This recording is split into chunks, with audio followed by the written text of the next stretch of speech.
Iron Naked Buck. Hi, so I davened with Yitzi today. We davened at the Happy Minyan, How was it? Interesting, no? and then Chaim came for Kiddush. Oh, okay. Did you hear David Sachs speak? No, they had a guest guy, this guy Gary Ackerman, Oh, who's some attorney, but oh. they didn't. Mario wants to know what time tomorrow. I think we should do it at 6 o'clock because you have Okay. Bedikas Chametz later. Okay. Makes sense. Okay. I think 6 o'clock would be a better for everybody.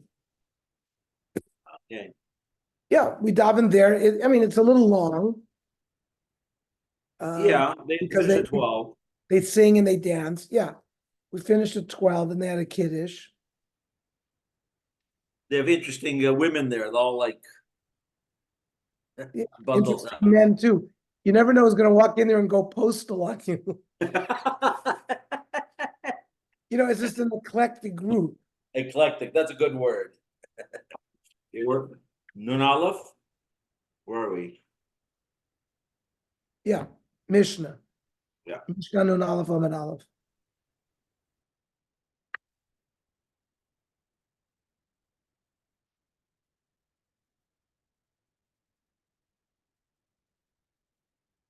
How was what he gave us? He gave a Shabbos Hagadol drasha. Yeah. He was talking about various questions about the Haggadah and about with the Korban Pesach. He told the story from the Gemara that some goy ate the Korban Pesach, and then some rabbi told him to go ask for the tail next time you go. So he went and asked for the tail, and they killed him. So they were trying to say what you can eat from the Korban Pesach. It was good. Yeah. Okay. And then Ellie spoke during Shel Shudis. Okay. Is it filling up? It looks like there are guests coming or what? A lot of guests, lots of guests. Yeah, lots of black hats. I daven mincha by Anshe by Rav Yitzchak Summers. No, really? He was so happy to see When was the me. last time you were there? 40 No, years ago?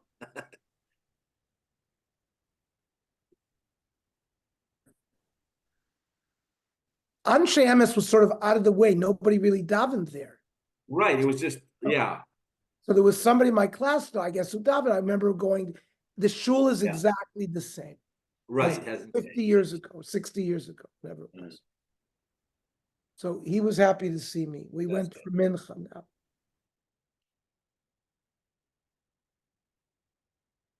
Okay. So we're on Nun Aleph, Amud Aleph, Mishnah. There's overcharging and undercharging for both the seller and the buyer. And kashem shona lehedya kach oina letager. And there is onah for a regular person. There's onah for a merchant. Even a merchant can make a mistake. Even though normally a tager is an expert, it can make a mistake. And therefore, Rabbi Yehuda ein oina letager. Tanakama.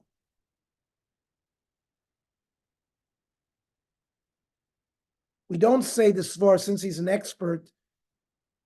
He loses out if he makes a mistake. No, there's dino no if he undercharges.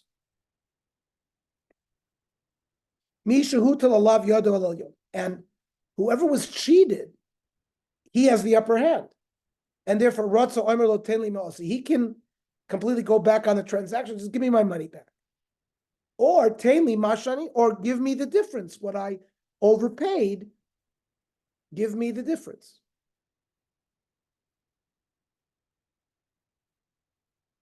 So the Gemara wants to know, Manon and Mili, how do we know that overcharging applies to both the seller and the buyer? The Ton Rabbanon, if you sell something, al tonu. So there, the buyer is being overcharged. So that's the pasuk that refers to ona for the buyer. How do you know that if the seller undercharges, he can go back on the deal? Talmud Lomer, o kano al tanu.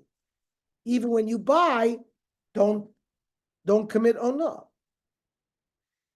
And the itzrich lemichtav moicher, itzrich lemichtav lokech, the itzrich lemichtav moicher. You have to write both. The cause of Rachmana moicher, if the Torah only said that there's ona by the sell mishum de kimle bizvinte.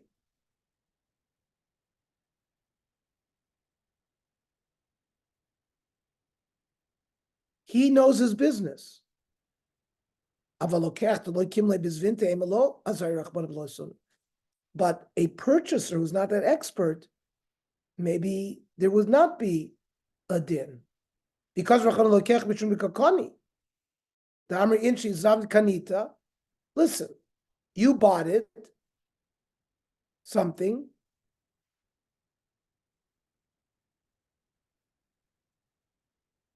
and he's benefiting from it. And listen, once you bought it, you bought it. But the seller loses his schoira.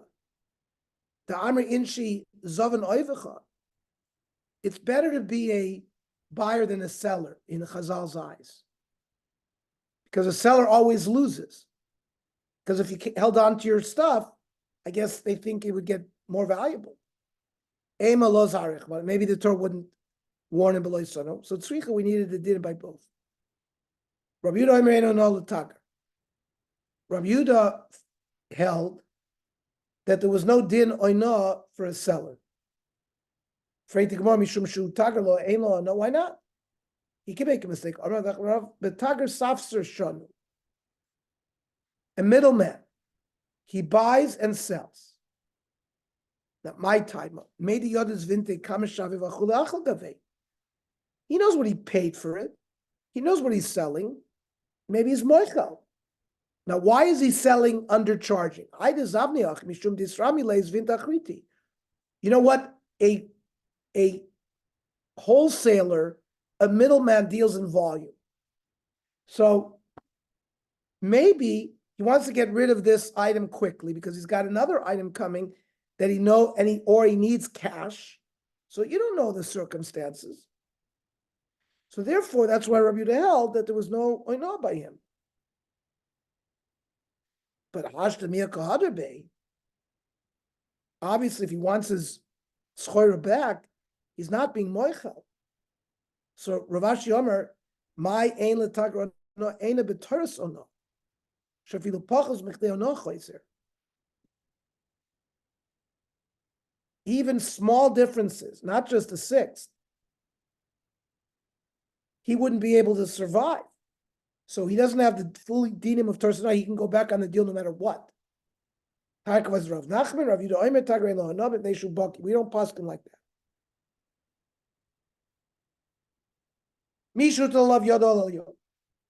Whoever was cheated has the upper hand. Mani mastis.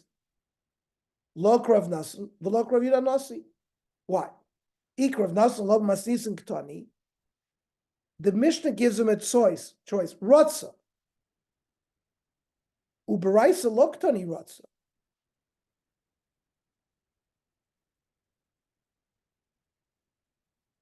So the Beraisa doesn't mention that it's up to him. V'rab yida nasi mastis ktani lokeach. Uberaisa ktani moicher. He doesn't mention lokeach. So how do we matar it? On Rabbi Lozer, Oino zu eni odea Mishnah. I don't know which Tana learned this Mishnah. It's not like anybody. Rabbi Omer Loilim Krav Nasan. Tanya Beraisa. You have to amend the Beraisa and say Rotza, similar to our Mishnah. Rava Omar Loilim Krav Yudan Nasi. Umay Deshar Nasi is a couple of fresh Beraisa. The Beraisa explained what was left out of the Mishnah. Because the Mishnah didn't explain the whole sheet. Amravashi, Dekanami, Diktani Echad Lokech Vechad Amaycher, Umafarsh Lokeach. Explain the case of the buyer, Shmami no, Shir Shir Lemoicher. It left something for the Baraisa, and then later on. Okay, so Shmami no, it's a good right. Itmar. Ha'omer lechavero, two people enter in a deal, and they say, Menashe l'chalayona. We're going to do the deal, and you have no claims on me afterwards for ona. If you find out that you were cheated, you can't get any money back. Can you do such a deal? Rav Amar, even though you tried to make a Tanai against the Torah, you can't make a Tanai against the Torah. Yesh lo alav ana. There is ana. Shmuel Amar ain't lo alav ana. Shmuel says there's no ana. So the Tanai works.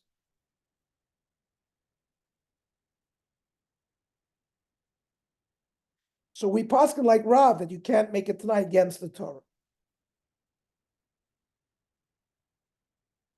Rav Amar Karav Meir, Shmuel Amar Karav Yehuda, Tanya. Ha'omer li isha areh mekudesh asli, amanas she'en lecha alai, sher ksus v'oina. When you get married, you have a Torah responsibility of providing food, clothing, and intimacy with your wife. So if you say to a woman, I want to makadosh you, but on the condition that I'm not obligated to provide these to you. So harezim ukudeshes utno bottle. We ignore his statement.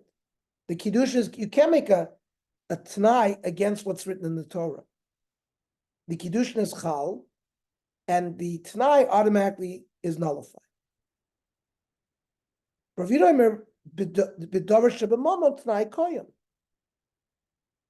The ksus, not the intimacy, you still have to provide. But the monetary issues, food and clothing, that t'nai can remain if she accepts it. So this machlokas, Rav and Shmuel, whether you can make it t'nai against the Torah, perhaps is the same machlokas. So the Gemara says no. I, who in this case of Ona, holds that you can make it t'nai, I can hold like Rav Yehuda as well, because Ad kan like Rav Yehuda has the yad of a kamachla. The woman understands the t'nai, and she's moicha. Aval hacha, regarding the do this deal and there's no ona, miyada damachal, you don't know that he's going to be for sure moichel on the ona. Rav Meir, I can hold by kiddushin even like Rav Meir. I call Rav Meir hasam el devadei ka'okar. You've befeirush made a t'nai that goes against the Torah. But here we don't know there's going to be oina. He may not. The sale will go on without oina. So it's not a t'nai b'feirush that's going against the Torah. Amar Vanan. Shmuel. I understand the din of Shmuel like this. Amar lechavero. Amanas she'en lecha alai oina. I'm going to sell you this, and you can't have oina, claim ein lo alav ana. The t'nai works. Now, you had a specific statement with a specific person. If you say a general statement like amanas she'ein bo ona, she'ein lecha alai ona, you're not invalidating ona in the world. You and I can have a din on this din. On this transaction, we can get rid of ona. If you're going to use the language al manas she'ein bo ona, then that won't work because you can't be mevatel a din of the Torah. Now, on this statement, Meitzvei, anoisev b'amona, you do a special deal. You establish some criteria before the deal that he's going to get a certain percentage as a profit. That's anoisev anoisen b'amona. Or he says, "Omer lechaver amana she'en lecha alai ona." So ein olav ona. So Rav da Omar Anoda Amra Filu Rav Yehuda Hamani. So according to Rav, who's his brisa like? Amrabaya Machvarta that Rav Amak Rav Meir, Ushmal Amak Rav Yehuda, and that brisa is Rav Yehuda.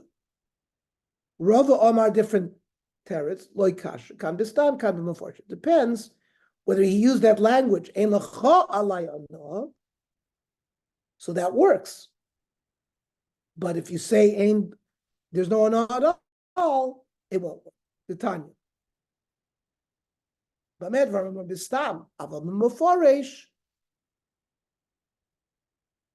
moicher she'amar l'lokeach, a seller says to a purchaser, "Chafetz zeh shani moicher b'masayim."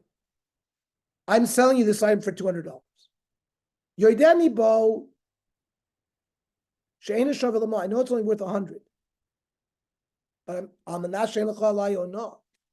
And we're going to do this transaction. You can't come back to me and claim I overcharged you. Or lokech shamar l'moicher. Buyer says to a seller, "Chafetz zeh shani lokech l'mcha b'mana." I'm buying you this for $100. Yoidani bo she'shavel l'ma. I know it's worth 200. And I'm a nashein l'cha alai. Are you going to sell to me without a no? Ain't all of a no. So when you're mafarish the clear details, so everybody agrees that you can do that. You created a deal where you're going to earn a certain percent of the deal.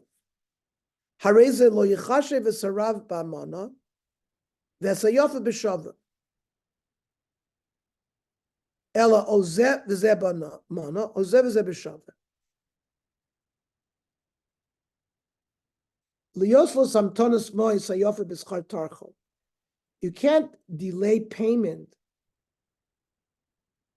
for the fact that you're going to get some credit that for your work, you're not going to get paid right away. I'm reading Rashi. He had two wines. The good wine people will buy in a hurry. The other one has to wait in a store. It takes a few months to sell it out. Lo yomer lo harelecha yafe b'shavyav. The good wine, I'm going to pay you the exact price. On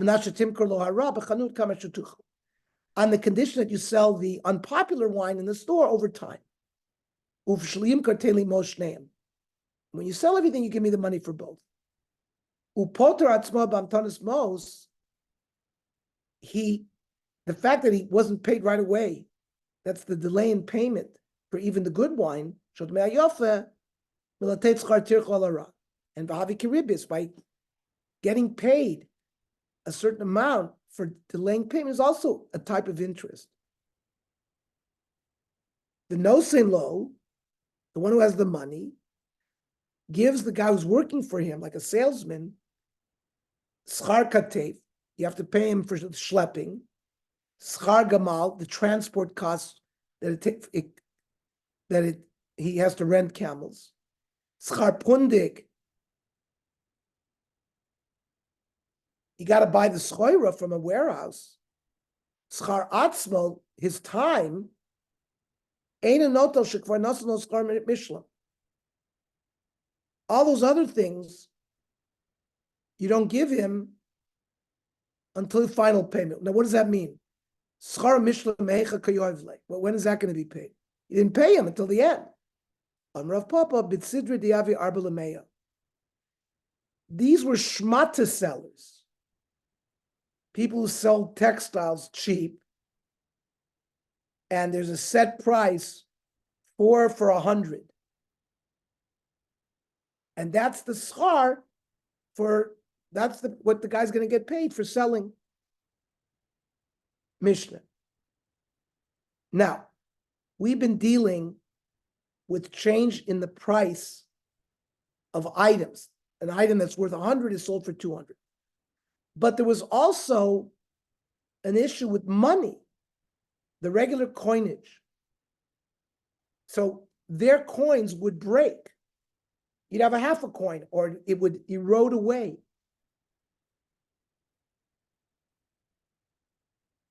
How much can a coin devalue and it's not considered oina?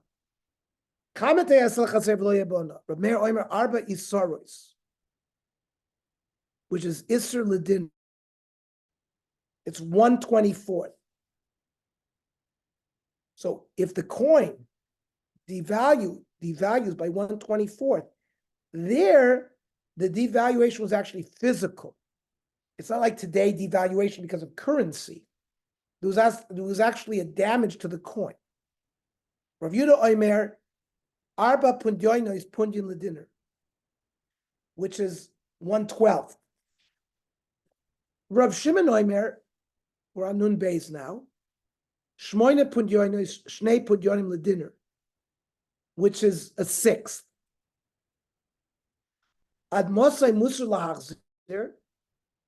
Now let's say you were given change by a storekeeper. Ernie, you're on non bet, not Amud bet. Said Nun Bet. Non bet. No, you said Amud bet, non bet. Okay, no, Nun Bet Amud Al. Yeah. I'm just going to learn to the Gemara, just so we stop at a certain place. Tomorrow we're going to learn at 6:00 because we have Bedikas Chametz later. So we'll learn at 6. When do you go to your thing, Walter? Monday, or you go tomorrow already? Monday. Okay. Harold, you leaving tomorrow? Yeah, I'm leaving tomorrow morning. Oh, okay. Well, maybe tomorrow night. Well, 6:00 will be 9:00 there. Okay.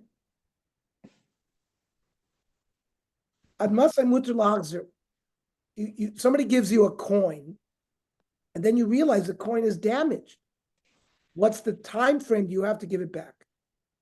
Bekrochin, in big cities, ad kedei shir l'shulchani. There were money changers in big cities who was expert. So the time that it takes you to show it to a shulchani, you have the time to return it. Bikforim, in a village, there were no money changers. Ad arve Shabbos. So Erev Shabbos, people went out and bought the things they needed for Shabbos. Then they would find out, they would try to use that coin to buy their Shabbos goods, and the seller wouldn't accept the coin. Then they would recognize that it's a deficient coin, so he gets that amount of time to return to whoever gave him that coin to say, you gave me a bad coin.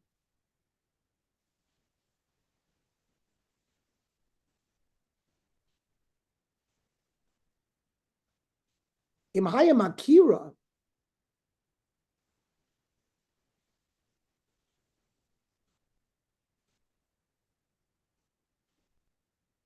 if the guy who gave him the bad coin recognized it, he should accept it even up to 12 months. And ein lo alav ela tarumas. He has some complaint against the guy who waited 12 months to get the money back, but you still have to give him the money back. Now, the noisla meiser sheni bein achoshen. We know that meiser sheni, if you live in Tel Aviv and you're a big farmer and you don't want to schlep the produce to Yerushalayim, you can transfer the kedusha of the produce onto money. This Mishnah is telling us, I can transfer kedusha even on this kind of deficient coin.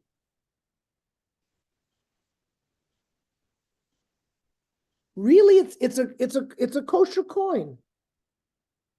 She'enu ela nafash ra, meaning everyone could use this coin. The fact that he wanted it, he was upset about it, and returns it, he's a cheap guy. What are you talking? You're talking about a 1/24th. You know what I'm saying?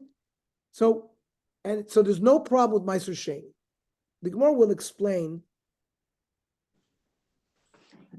how it works. Okay, we'll stop here. Have a good Yom Tov, everybody. Harold, have a great Yom Tov for Enjoy this your family. trip. Hey, Tom, Harold, enjoy. Good You guys John, too. You guys too. John, Ernie, how was it over there? Very nice, very nice. Yeah. Okay. What's If the let- story? What's our plan tomorrow? oh, let me just see what time our tea time is. The rabbi spoke very nicely tonight, by the way. What time did he speak? 6 o'clock. 6 o'clock. He spoke very nicely. Shabbos was beautiful. He spoke nicely this morning too. Oh, good.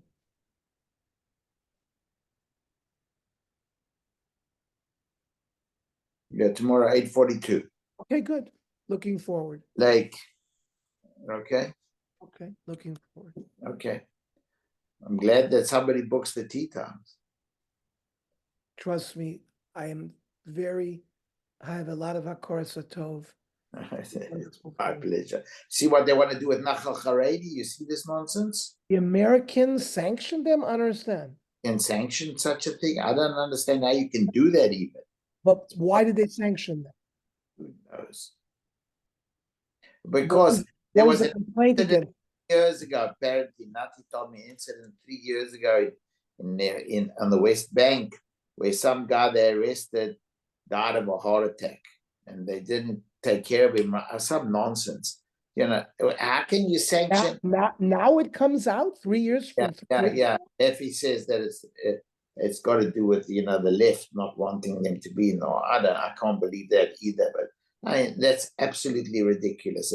How can you sanction a thing that went through the law courts in Israel and was solved? How do you sanction that? How do you sanction a battalion of a foreign country? How do you do that exactly? And Blinken? And what is the ramification? What does it mean he sanctioned it? What does it mean? I don't know what it can mean. I mean that they'll have to change their name. I don't know what it means. So that means the American weapons can't be used by that brigade? What was the sanctions that were put in? I don't know. That's probably what I don't know what it means. I haven't read it. Just I have a heartache from it. That's all. Right. Just- So I have a friend who from medical school who's chairman of a plastic surgery department in Chicago. And not Jewish, they're Indian. But we're in contact with them. So the wife sent Susie a message. How ridiculous that America is sanctioning this religious thing. I think it's going to backfire on Biden big time, this whole thing. But who knows? Now the nerve. Yeah. I mean, how do you sanction another? How do you do that? He's caught up in the progressive part of his party, And it could be the left. which is Obama. It could be the Obama's left from. running It could be the left from Israel, pulling them also. They're all in the same camp. They're in Obama's Right. Same people. Okay, I'll see you tomorrow morning. Bye. Bring money. Bye.